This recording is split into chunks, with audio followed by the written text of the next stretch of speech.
Hello, good evening to everyone.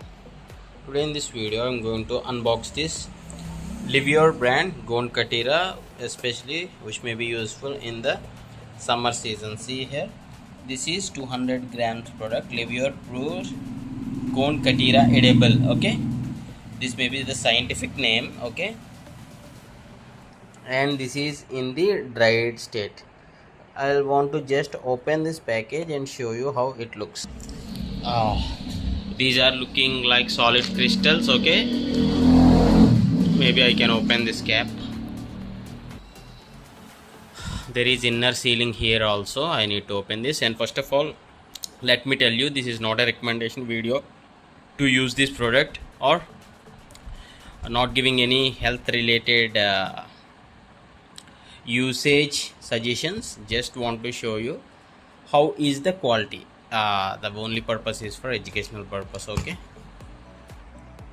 see,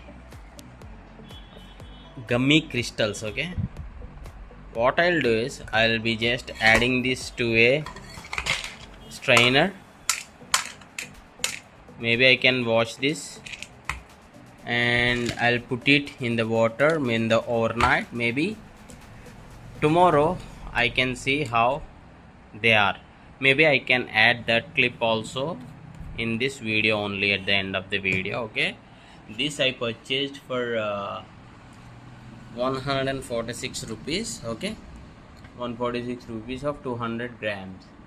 Okay, dried gum, contained is a plastic bottle, Pure Gond Katira edible. Okay, if you do have any other question, you can just ask in the comments. On the next day morning, whole night I kept like this, and this formed a jelly. See here, just with the 3 crystals this jelly has formed. Okay,